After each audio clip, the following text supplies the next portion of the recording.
नमस्कार दोस्तों, आप सबका स्वागत है आपके अपने चैनल गवर्नमेंट एग्जाम स्टडी में। दोस्तों मेरा नाम है दीपाली श्रीवास्तव और आज इस वीडियो में हम बात करने जा रहे हैं यूपी ट्रिपल एस सी पेट की आपकी आधुनिक भारत की। अभी तक जो आपके पार्ट्स हो चुके हैं उसके बाद आज मैं कोशिश करूंगी आपका आखिरी पार्ट रहे। थोड़ी सी हो सकता है इसी वजह से लंबी वीडियो हो जाए, लेकिन आज इसको खत्म कर लिया जाए, ठीक है।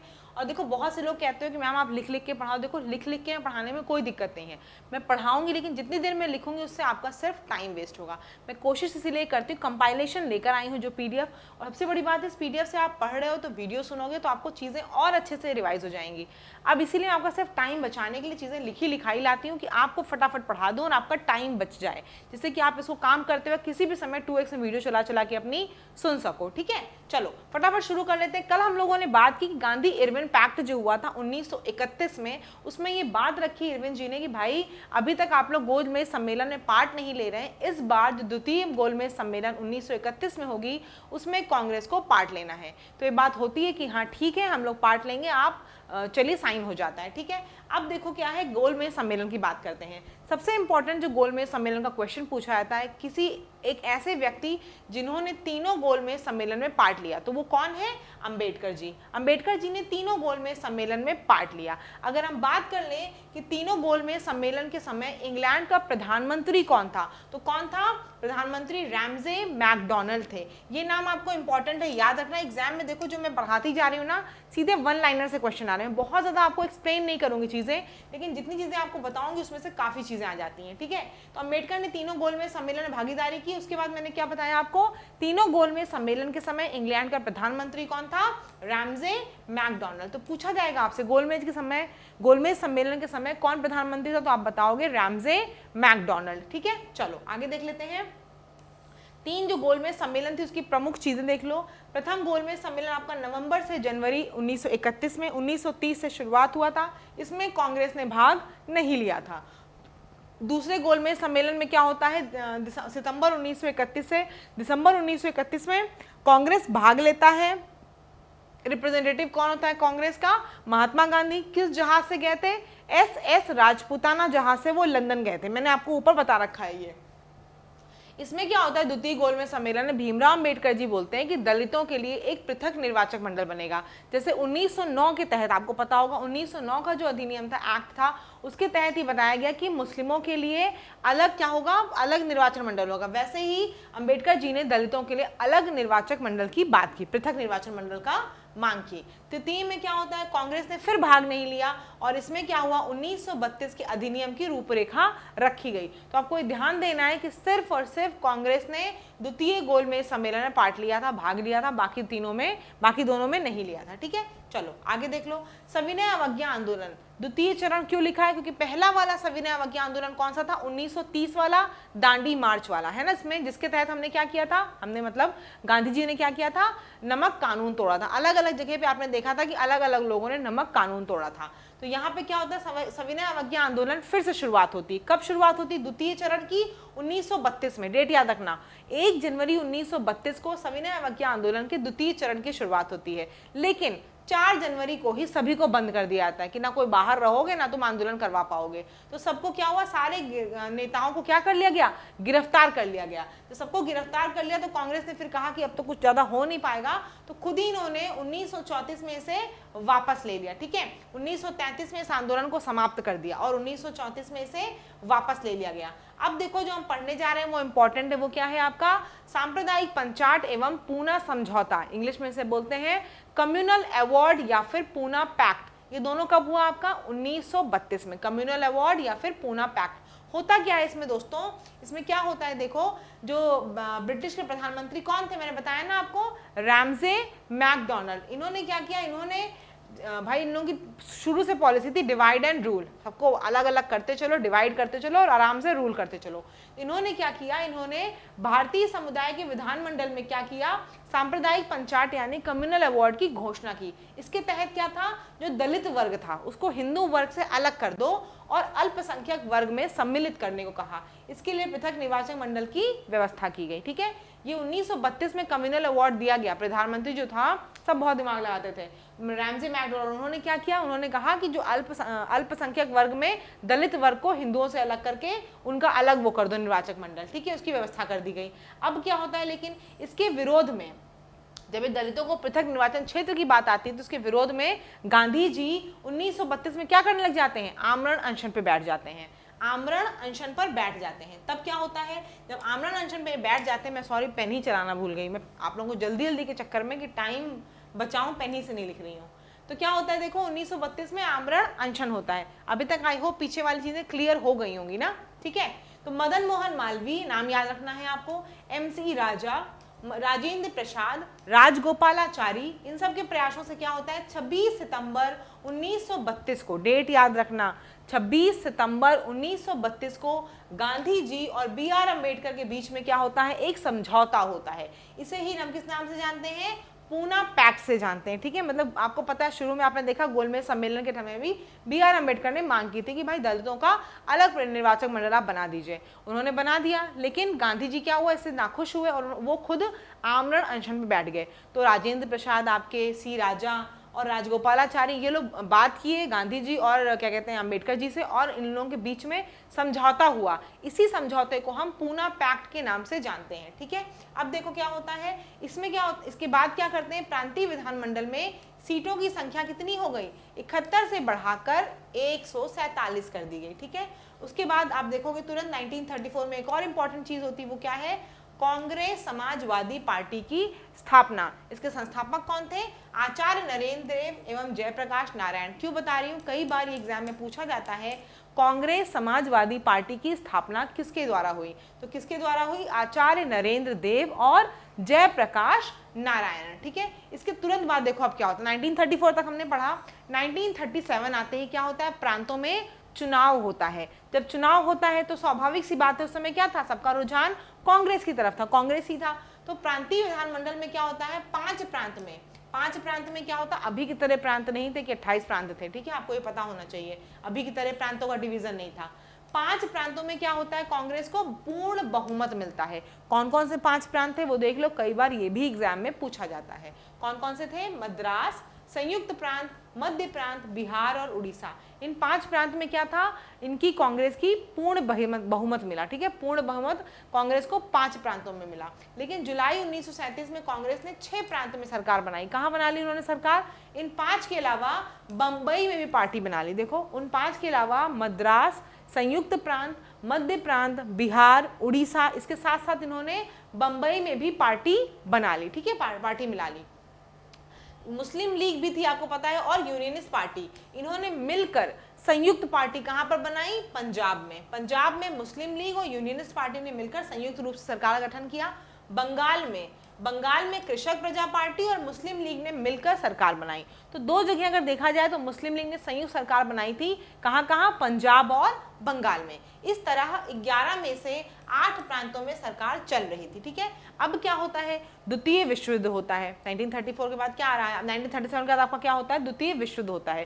द्वितीय विश्व युद्ध में सबको ये पता चलता है कि भारतीयों को बिना स्वीकृति के, बिना पूछे हुए क्या किया गया, विश्व युद्ध में शामिल कर दिया गया है। तो इस बात से बिना भारतीयों की स्वीकृति के क्या किया गया, शामिल किए जाने के विरोध में 1939 में कितने माह बाद, 28 माह बाद कांग्रेसी मंत्रिमंडलों ने क्या कर दिया, त्याग पत्र दे दिया। तो आपसे पहली बात तो ये पूछी जाती है, कितने माह बाद, सरकार गठन होने के कितने माह बाद क्या कहते हैं कांग्रेसों ने क्या कर दिया, त्याग पत्र दे दिया। तो आप बताओगे 28 माह बाद, कब, 1939 में, 1939 में।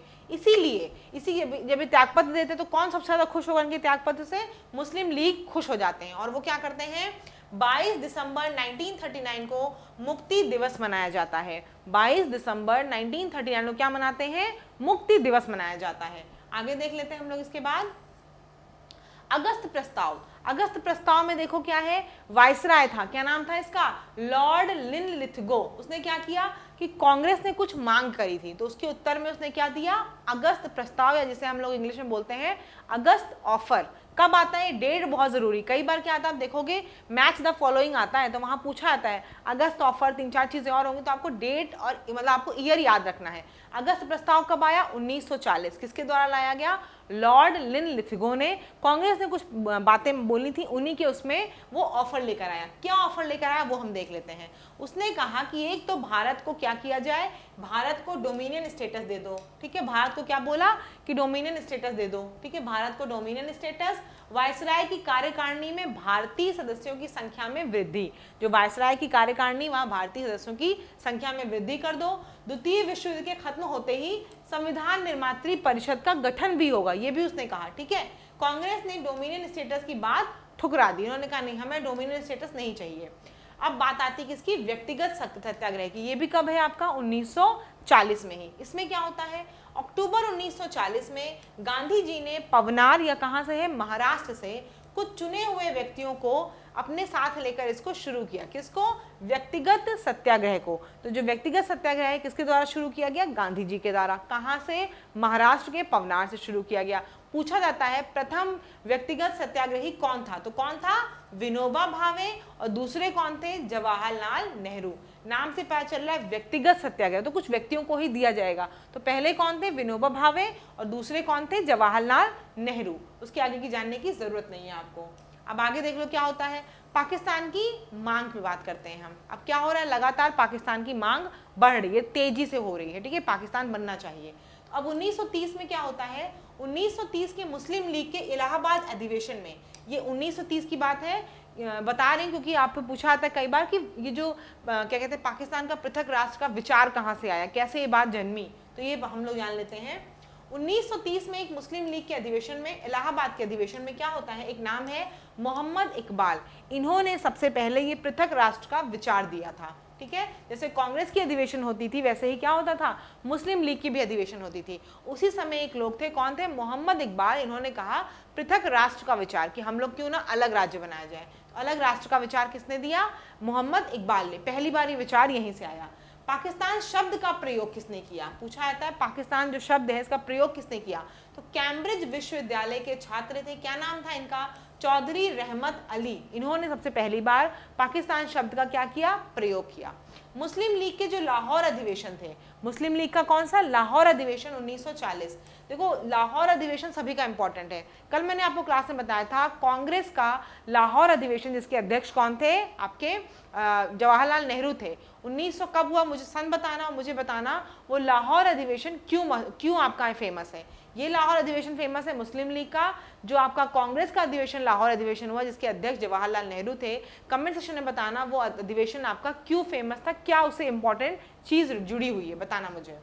मुस्लिम लीग के लाहौर अधिवेशन मार्च 1940 की अध्यक्षता किसने की, मोहम्मद अली जिन्ना ने की थी। और पहली बार इन्होंने क्या किया, पाकिस्तान राज्य की मांग से संबंधित प्रस्ताव को पारित किया गया। तो पहली बार, अभी तक बात हो रही थी, डिस्कशन हो रहा था, लेकिन पहली बार मोहम्मद अली जिन्ना की अध्यक्षता में क्या हुआ, पाकिस्तान की मांग से संबंधित प्रस्ताव को पारित किया गया। अब हम आगे देख लेते हैं क्या आता है, हमारा क्रिप्स मिशन आता है 1942 में। आपको पता है ऊपर क्या बोला था लॉर्ड लिथगो ने, उसने बोला था कि जब द्वितीय विश्व युद्ध खत्म हो जाएगा तो हम आपको डोमिनियन स्टेटस देंगे।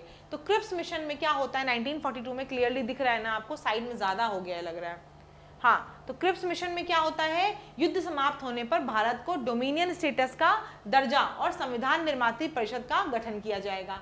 इसमें लेकिन क्या था, पाकिस्तान की मांग को स्वीकार नहीं किया गया। तो कांग्रेस और मुस्लिम लीग, कांग्रेस ने बोला था कि भाई हम डोमिनियन स्टेटस नहीं लेंगे, और मुस्लिम लीग अब किस बात पे अड़ रहा था, पाकिस्तान की मांग पे। तो दोनों ने इसको विरोध कर दिया और गांधी जी ने इसे क्या कहा, पोस्ट डेटेड चेक कहा। ये बहुत इंपॉर्टेंट है आपके लिए, पोस्ट डेटेड चेक कहा। गांधी जी ने क्या कहा इसको, पोस्ट डेटेड चेक कहा, ठीक है। किसको कहा, क्रिप्स मिशन को। क्रिप्स मिशन 1942 को गांधी जी ने पोस्ट डेटेड चेक कहा, और दोनों लोग इससे एग्री नहीं करे, ना ही आपकी मुस्लिम लीग ना ही कांग्रेस। आगे देख लो, भारत छोड़ो आंदोलन आपका 1942।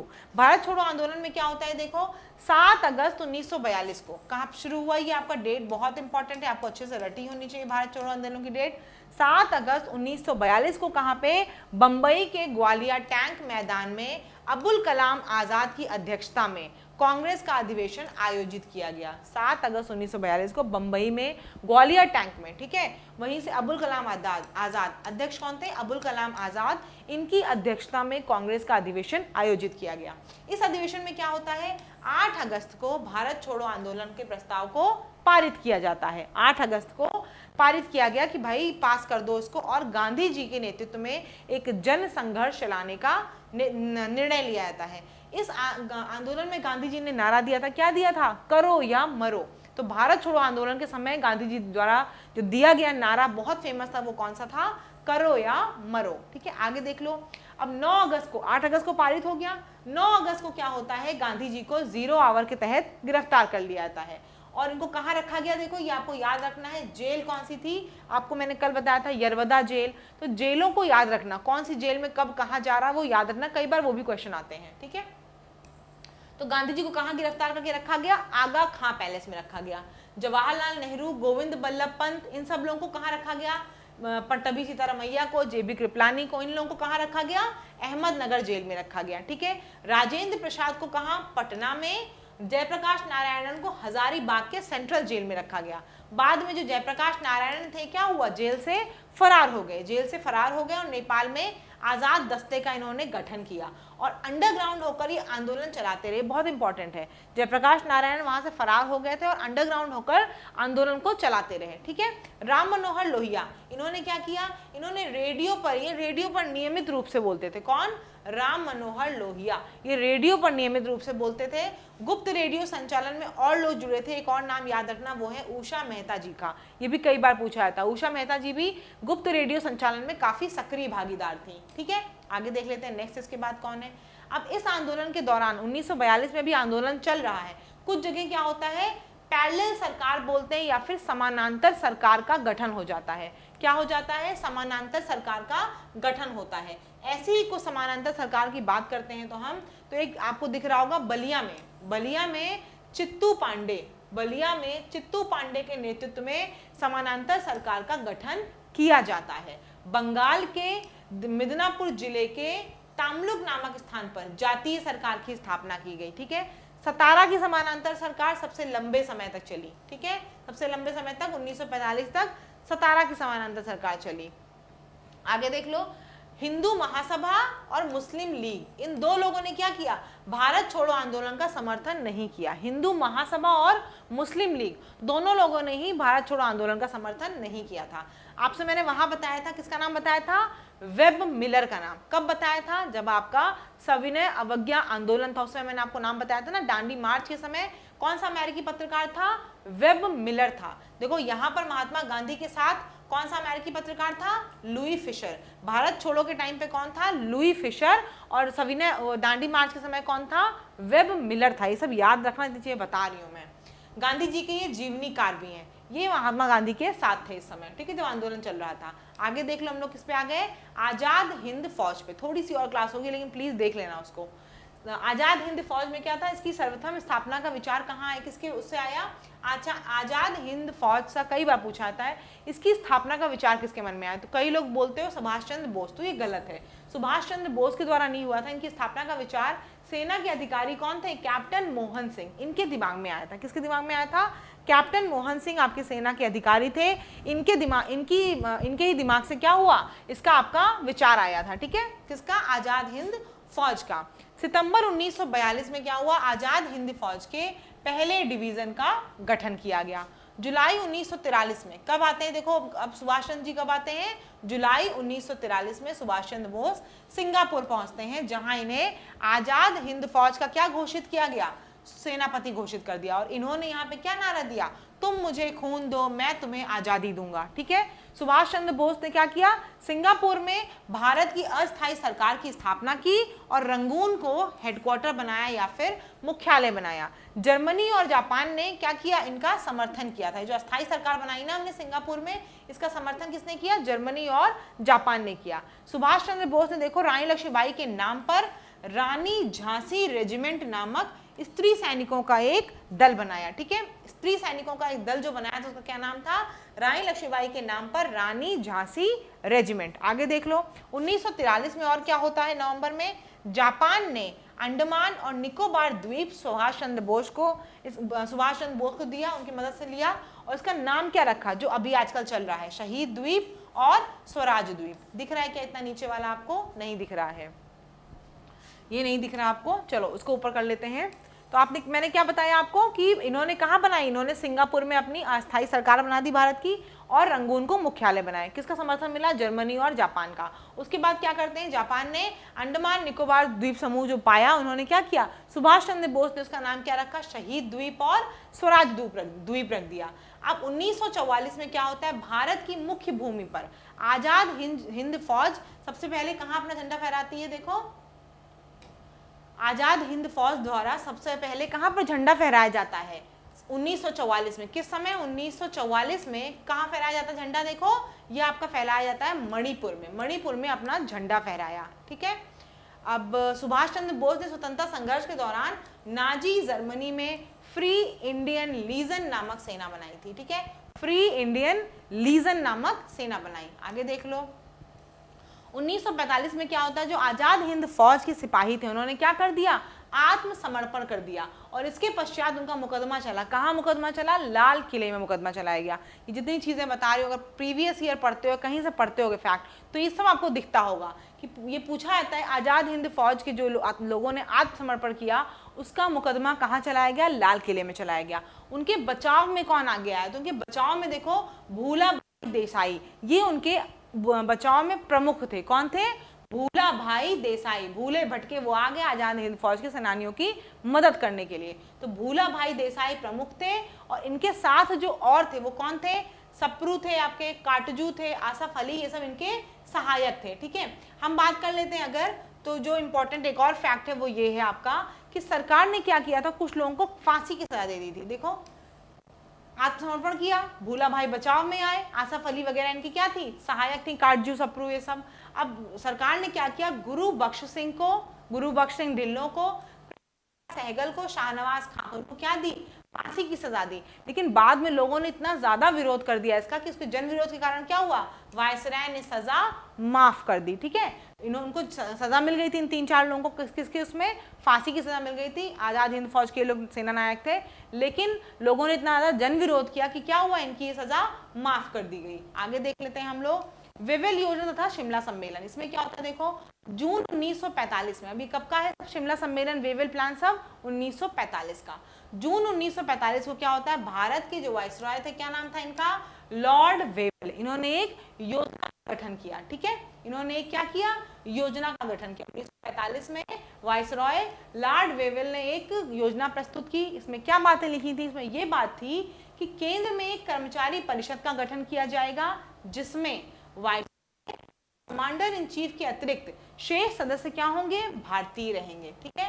परिषद में हिंदू और मुसलमानों की संख्या क्या होगी, बराबर होगी। लेकिन वेवेल द्वारा जो ये इसी को इन्होंने प्लान बनाया, ये चीज क्या प्लान बनाया कि एक कर्मचारी परिषद का गठन किया जाएगा जिसमें वाइसरॉय और कमांडर इन चीफ के अलावा क्या होंगे, भारतीय सदस्य होंगे। लेकिन जितने भी भारतीय सदस्य होंगे उसमें हिंदू और मुसलमानों की संख्या बराबर होगी। इसी के लिए उन्होंने क्या किया कि सबको बुलाया कि 25 जून 1945 को तुम लोग शिमला में आओ। तो शिमला सम्मेलन का आयोजन किया गया इसी बात को विचार विमर्श में। तो यहाँ पे क्या होता है, कांग्रेस की तरफ से कौन जाता है, अबुल कलाम आजाद जाते हैं। और अगर हम देखें मुस्लिम लीग की तरफ से कौन जाता है, तो यहाँ पे जिन्ना जी शामिल होते हैं। सम्मेलन में क्या होता है, जिन्ना द्वारा प्रस्तुत यह प्रस्ताव कि वायसराय की कार्यकारिणी के सभी मुस्लिम सदस्य मुस्लिम लीग से हो जाएंगे। मतलब अब जब जिन्ना वहां पहुंचे, अबुल कलाम पहुंचे कांग्रेस की तरफ से, जिन्ना पहुंचे मुस्लिम लीग की तरफ से, तो वहां पहुंचते ही जिन्ना ने पहले ये प्रस्ताव रखा कि जितने मुस्लिम लोग लिए जाएंगे वो सब मुस्लिम लीग से होंगे। तो ये बात क्या हुआ, मानी नहीं गई भाई कि ये बात ऐसा नहीं हो कि मुस्लिम जो होंगे वो खाली मुसलमान जो होंगे वो मुस्लिम लीग से होंगे, वो क्या कहते हैं कांग्रेस से भी लिए जा सकते हैं। तो ये बात क्या होती है, सम्मेलन की असफलता का कारण बनती है। सम्मेलन क्या हो जाता है, विफल हो जाता है। फिर क्या होता है, 1945 में दोबारा चुनाव होता है। 1937 में चुनाव हुआ था, अब आपका 1945 में होता है। इस समय जब चुनाव होता है तो फिर आपकी जो कांग्रेस होती है वो क्या करती है, आधे से अधिक सीटों पर विजय प्राप्त कर लेती है। मद्रास, बंबई, संयुक्त प्रांत, बिहार, उड़ीसा, असम, मध्य प्रांत, सब जगह क्या हुई, सरकार गठित कर ली। मुस्लिम को कहाँ मिला, लीग को खाली बंगाल और सिंध में पूर्ण बहुमत प्राप्त हुई। पंजाब में भी नहीं मिला इस बार। पंजाब में क्या हुआ, खिज्र हयात खां के नेतृत्व में यूनानिस्ट पार्टी की जीत हुई। सिर्फ 2 जगह इनको मिला, बंगाल और सिंध में, पंजाब भी इस बार नहीं मिल पाया। आगे देख लो, नौसेना विद्रोह 1946 में होता है, इसको बोलते हैं नेवी म्यूटिनी, ठीक है, नेवी रिवोल्ट, ठीक है, नौसेना विद्रोह। इसमें क्या होता है देखो, 1946 में एक तो ये रिवोल्ट हुआ था और 18 फरवरी 1946 दिन याद, डेट याद रख लेना, 18 जनवरी 1946 को इंडियन नेवी के कौन थे, HMIS तलवार, HMIS तलवार ये उसका नाम था, जो जहां जिसके ये नाविक थे जिन्होंने स्टार्ट किया था विरोध, वो किस उसके जहाज के थे, HMIS तलवार, ठीक है, HMIS तलवार के थे, ठीक है, देख लो इसका नाम क्या है, HMIS तलवार के नाविक थे, 1100 नाविक थे। इन्होंने क्या बताया, इन्होंने कहा कि बहुत भेदभाव हो रहा है, नस्लवादी भेदभाव, खराब भोजन, कम वेतन के लिए इन्होंने क्या किया, हड़ताल कर दी। अब इन सैनिकों में BC दत्त नामक नाविक को, जिसे जहाज की दीवारों पर भारत छोड़ो छोड़ो क्या लिखा था, इसने जो जहाज था उसकी दीवार पर क्या लिखा, भारत छोड़ो, इसको गिरफ्तार कर लिया गया था। छोड़ने की मांग इन लोगों ने इसको छोड़ने की भी मांग की, लेकिन क्या होता है, वल्लभ भाई पटेल और मोहम्मद अली जिन्ना ने नाविकों को आत्मसमर्पण के लिए तैयार कर दिया कि तुम लोग आत्मसमर्पण कर दो, ठीक है, तो बात यहाँ पे इनकी खत्म हो जाती है। आगे देख लेते हैं, कैबिनेट मिशन हमारा आ गया। कैबिनेट मिशन में क्या होता है 1946 में, अब कैबिनेट मिशन में क्या होता है देखो, 24 मार्च 1946 को भारतीय नेताओं से भारत का संविधान तैयार करने के संबंध में बातचीत करने तथा अंतरिम सरकार के गठन के लिए कैबिनेट मिशन आता है, ठीक है। कैबिनेट मिशन में देखो सदस्य कौन थे, वो सबसे जरूरी है। कैबिनेट मिशन किसके लिए आया था, संविधान सभा का निर्माण करने के लिए, और अंतरिम जो सरकार थी, इंटरिम सरकार जो आपकी थी, उसको गठन करने के उद्देश्य से कैबिनेट मिशन आता है दिल्ली। कैबिनेट मिशन के देखो सदस्य कौन कौन थे, पैथिक लॉरेंस, स्टैफोर्ड क्रिप्स और एवी अलेक्जेंडर, 3 लोगों का नाम याद रखना है आपका। कैबिनेट मिशन में कौन कौन था देखो, पैथिक लॉरेंस, स्टैफोर्ड क्रिप्स और एवी अलेक्जेंडर।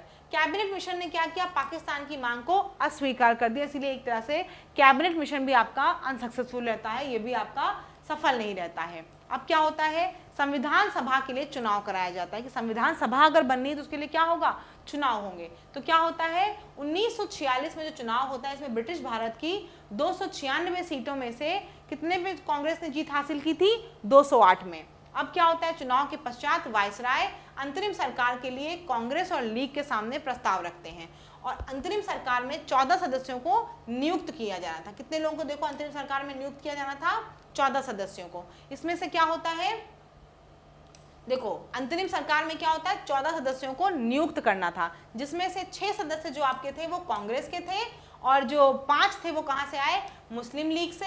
बाकी कहां से आते हैं, अल्पसंख्यक समुदाय से संबंधित लोग थे। लेकिन मुस्लिम लीग ने नामंजूर कर दिया और बोला नहीं, हमें पाकिस्तान चाहिए, पाकिस्तान की बात है पहले बात करो, बाद में अंतरिम सरकार देखी जाएगी। तो इस उद्देश्य से क्या हुआ, 16 अगस्त 1946 को डायरेक्ट एक्शन डे मनाया गया, ये भी मुस्लिम लीग ने मनाया। डायरेक्ट एक्शन डे बोलते हैं इसे, इंग्लिश में, हिंदी में बोलते हैं प्रत्यक्ष कार्यवाही दिवस। कब मनाया गया, 16 अगस्त 1946 को, क्योंकि इन्होंने कहा कि हम नहीं आएंगे अंतरिम सरकार बनाने में, पहले पाकिस्तान की बात बताई जाए, ठीक है। इस दिन क्या होता है, जब ये डायरेक्ट एक्शन डे जब स्टार्ट होता है तो पश्चिम बंगाल में भयंकर दंगे होते हैं, जिसमें हजारों की संख्या में लोग मारे जाते हैं। अब आगे देख लो, अंतरिम सरकार का गठन हो जाता है। 2 सितंबर 1946 को जवाहरलाल नेहरू अपने 11 सदस्यों के साथ क्या करते हैं, शपथ ले लेते हैं। भाई पहले दिया गया ऑफर कि 6 कांग्रेस से रहेंगे, 5 मुस्लिम लीग से, बाकी अल्पसंख्यक से, लेकिन तैयार नहीं हुए। तो अब क्या हुआ, 2 सितंबर 1946 को जवाहरलाल नेहरू ने 11 लोगों के साथ शपथ ले ली। अब आगे देखो क्या होता है, तो जब इन्होंने शपथ ले ली तो 26 अक्टूबर 1946 को मुस्लिम लीग भी आ गया, शामिल हो गया वो भी, कि नहीं हम भी आएंगे, क्योंकि उनका काम क्या था कि हम इनको काम ढंग से करने नहीं देंगे और बार बार पाकिस्तान की मांग को उठाते रहेंगे, तभी हमारी बात सुनी जाएगी। तो 26 अक्टूबर 1946 को क्या होता है, मुस्लिम लीग भी उसमें आ जाता है, और उनका काम सिर्फ यही था कि कामकाज में बाधा पहुंचाएंगे और पाकिस्तान की मांग को हम और जोर शोर से बढ़ाएंगे। अब क्या होता है, ये डेट याद रखना, 9 दिसंबर 1946 को संविधान की पहली बैठक होती है, 9 दिसंबर 1946 को। उस दिन कौन था अध्यक्ष, उस दिन जो अध्यक्ष थे उनका नाम था सच्चिदानंद सिन्हा, लेकिन ये सिर्फ 2 दिन के लिए बने थे। उसके बाद 11 दिसंबर 1946 को संविधान सभा के जो अध्यक्ष होते हैं वो कौन होते हैं, राजेंद्र प्रसाद, और वही आपके अंत तक रहते हैं, ठीक है। नेक्स्ट देख लेते हैं, 20 फरवरी 1947 को प्रधानमंत्री एटली ने घोषणा की कि जून 1948 से पहले भारतीयों को सत्ता हस्तांतरित कर जाएगी। कब करी गई, 20 फरवरी 1947 को उन्होंने बोल दिया एटली ने कि भाई अब 48 के पहले, जून 48 के पहले भारतीयों को सत्ता दे दी जाएगी। तब क्या होता है, लॉर्ड माउंट बेटन आते हैं। लॉर्ड माउंट बेटन की योजना को क्या बोलते हैं हम लोग, 3 जून योजना बोलते हैं। इसमें क्या होता है, 1947 में माउंट बेटन वाइसराय बनकर भारत आता है और यहाँ आने के साथ ही वो क्या करने लग जाता है, प्लानिंग करने लग जाता है कि हमें कैसे इंडिया और पाकिस्तान को डिवाइड करना है, क्योंकि भाई सबको देखना था कि कैसे कितना एरिया इंडिया को मिलना चाहिए, कितना पाकिस्तान को मिलना चाहिए। तो आने के साथ ही वो क्या करता है, योजना बनाने लग जाता है और इसी योजना को, भारत विभाजन की योजना को जो माउंट बेटन के द्वारा प्रस्तुत की गई थी उसे बोलते हैं माउंट बेटन योजना। क्या बोलते हैं, माउंट बेटन योजना, या फिर 3 जून योजना के नाम से जाना जाता है। इस योजना के अंतर्गत क्या होता है, 15 अगस्त का दिन निर्धारित किया गया 1947 को, जिस दिन हमें क्या मिलती है, हमें स्वतंत्रता मिलती है। ठीक है, आप जिसको मनाते हो। ब्रिटिश संसद ने 18 जुलाई 1947 को भारतीय स्वतंत्रता अधिनियम पारित किया। उसके अनुसार 15 अगस्त 1947 से भारत को 2 स्वतंत्र प्रदेशों, भारत और पाकिस्तान में बांट दिया गया। अब यहाँ के बाद से जो चीज़ें ये लिखी हुई हैं आपकी, ये वही है आपकी कि जो जनरल थे उनके समय क्या हुआ था, इसके बाद यही है। यहाँ तक आपका क्या हुआ, इंडिया पाकिस्तान का बंटवारा हो गया और आपकी मॉडर्न हिस्ट्री यहीं से खत्म हो गई। तो इंपॉर्टेंट फैक्ट्स देखो मैंने आपको बता दिए, थोड़ी सी लंबी वीडियो होगी लेकिन देख लेना, मैं आपको एक मैराथन के रूप में ये सारा वीडियो का कंपाइलेशन दे दूंगी प्लीज़, लेकिन समय नहीं है, पढ़ाई बहुत ज़्यादा करो, जो चीज़ें आती रेगुलर उनको देखते चलो। अब बिल्कुल समय नहीं है, प्रैक्टिस सेट मैंने बार बार कहा है ज़रूर करते चलो और अपनी जो आपको बार बार देखिए मिस्टेक्स कर रहे हो उनको इम्प्रूव करने की कोशिश करो। चैनल पे नए होगे तो सब्सक्राइब कर लेना, वीडियो को लाइक ज़रूर करना, कोई क्वेरी है तो कमेंट सेक्शन में पूछना मुझसे, और क्या कहते हैं टेलीग्राम ग्रुप से नहीं जुड़े हो तो ज़रूर जुड़ जाना। धन्यवाद।